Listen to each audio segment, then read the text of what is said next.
Hey now everybody, this is Professor Island and we are discussing thematic elements, and today we're discussing escapist commercial versus interpretive literary fiction, essentially the topic of your first paper. Essentially, the analysis of literature has to do with all kinds of things that we discuss elsewhere, character, plot, and all these things. But what it is that we put them all together and we give an overall assessment as to the literature itself. Like our discussion of character, in which we determine overall whether the characters are round or flat based on these other subheadings, for interpretive versus escapist literature, we are evaluating whether the work is overall more one than the other. This is a sliding scale. Basically, escapist commercial literature, as the name implies, is designed for the reader, not the character, but for the reader to like it, and to like it, to enjoy it, to be able to escape from their own world by falling into something enjoyable and something that passes the time agreeably. It's called commercial literature because it sells. It's commercial.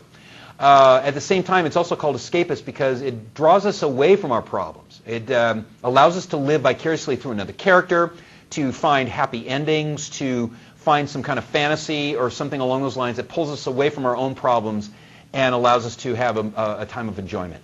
Most of your commercial television is designed for this particular purpose. It's a fantasy that draws us into either a family or a police situation or some kind of drama like a romance novel or your average daily shows in the middle of the day, your soap operas and things like that. And these shows are designed not to make you think about the meaning of human existence, but really to take you away from your own problems and to allow you to enjoy something.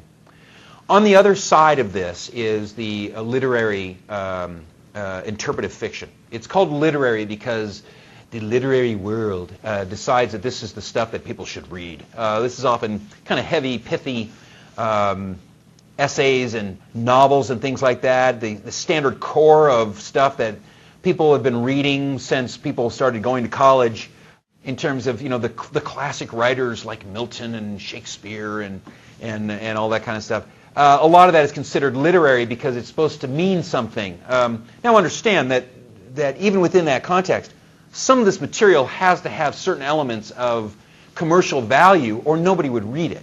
And in fact, the reality is that the great literary novels, a lot of them do not sell anywhere near as much as commercial stuff. Stephen King sells way more than Milton.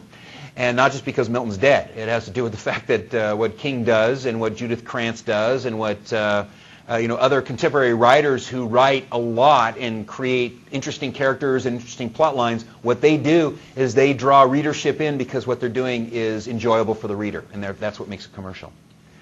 There are other authors that kind of straddle the line, this really has to do with a matter of taste and a matter of personal choice. But artists generally, like, for example, Amy Tan, who writes about being a person who has a feet in both worlds of being Chinese and also being American. Her works have literary merit to them according to the literary societies, and at the same time they have commercial appeal, and hence they're made into movies and things like that, and how much of the book gets into the movie is another situation. But overall, this mixture of both the literary and the commercial makes the work not only sellable, but also gives it a certain weight and a certain seriousness that makes it open for awards and stuff like that. Your analysis for your first paper is to determine whether the story I've assigned you is more literary or more escapist, whether it's more interpretive or more commercial. And as part of that, you're going to be going through a series of paragraphs in which you discuss that. Essentially, you're going to have one paragraph that discusses just the plot elements. And in that discussion, you'll discuss things like foreshadowing, linear versus nonlinear plot, whether or not there's any suspense, whether or not the story itself is predictable, all the elements of plot that are discussed elsewhere on my website. And so you'll look up the plot elements on my website and go through the story and try to find those things, and you'll discuss them in one paragraph. Likewise, you're going to have a series of character paragraphs. And ultimately, you're going to be discussing whether the character is round or flat. You're going to discuss internal conflict, whether or not they change, whether or not they have complexity, they're stereotyped. And as part of that, you're also going to discuss some external conflicts. And those will be individual paragraphs, one character at a time. And so you're going to have at least one plot paragraph 5 or 6 character paragraphs, plus an introduction, plus a conclusion, and the overall assessment, after you analyze the characters for roundness and flatness, after you analyze the plot for its elements, is to whether the story is interpretive or escapist, whether it's commercial or it's literary. And as part of that, you're putting that as your thesis statement. Part of this is the overall assessment of what makes one more than the other. Commercial literature essentially is designed for entertainment, primarily. It often has a simplistic, predictable, often linear plot. It has a predictable storyline. It usually has some kind of happy ending. The primary conflict for the character is usually resolved. The characters themselves are often predictable. Very often they're flat stereotypes, very easy to recognize. Here's the good guy, here's the bad guy, here's the damsel in distress, here's the hero.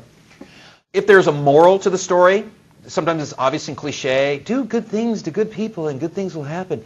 And usually it's not ambiguous. It makes very clear statements. They're vastly popular. In fact, often they're called plot-driven because we're more concerned with this kind of writing about what happens in the story rather than characters developing anything.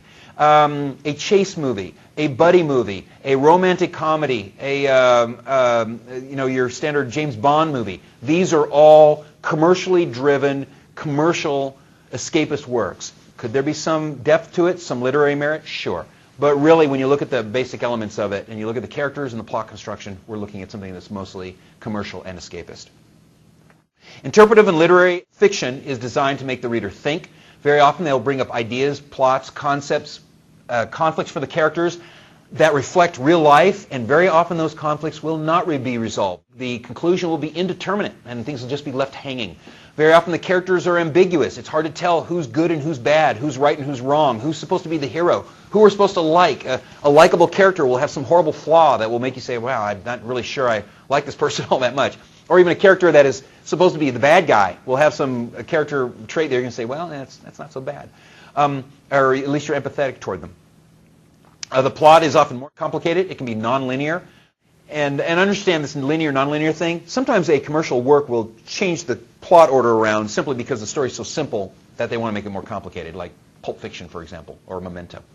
But in most cases, your nonlinear literary work moves the plot around because you have multiple storylines, and very often there's some kind of flashback where the character has to be drawn back to another time to explain something that's going on. There also may be no moral to the story. Instead, there's a theme. Instead of saying, you should do this and you should do that, instead they're just going to say, you know, people act this way.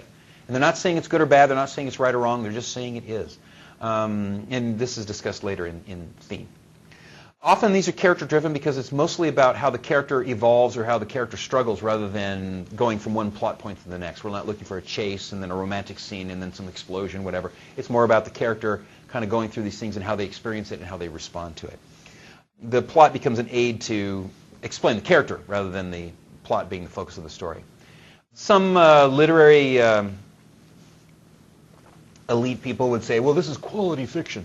The reality is that what makes a work commercial may also be what makes the work interpretive. In other words, the reason that something becomes important and sells a lot is because it sends a message to an audience in a way and speaks for them. And certainly works that are rooted in cultural or religious analyses of the way things are, very often, especially when they're new, will sell like gangbusters simply because somebody's going to say, you know what, nobody's spoken from this particular voice before, and this is an important thing, and it resonates with a population.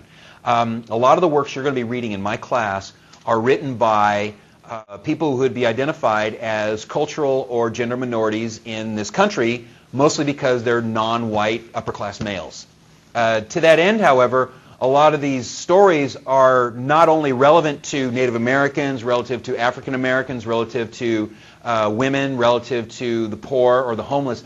They're also relevant in some ways to everybody because they share universal truths. And that's what makes these stories more interpretive, more literary. Even though some of the plot elements you may say, yes, but look at this kind of flat character, or look at the way the story goes, it's very predictable. This is part of your discussion. And really what you're doing is you're giving me an overall assessment. A work can be both literary and commercial. A work can be both escapist and interpretive. And what I want to know are what elements tend to be more interpretive, what elements tend to be more escapist, what elements tend to be more commercial, what elements tend to be more literary. Remember that literary and interpretive, essentially the same thing. Commercial and escapist, essentially the same thing. You can use the words interchangeably.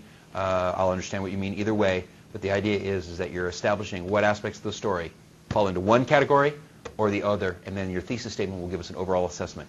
This work by this person has many escapist elements, but also is interpretive, or something along those lines. Okay? Hopefully that helps. This is the point of your first paper, so make sure you not only look at this discussion, but also look at this discussion of plot and character and conflict in order to fill that particular paper out. All right? Good luck and stay in touch.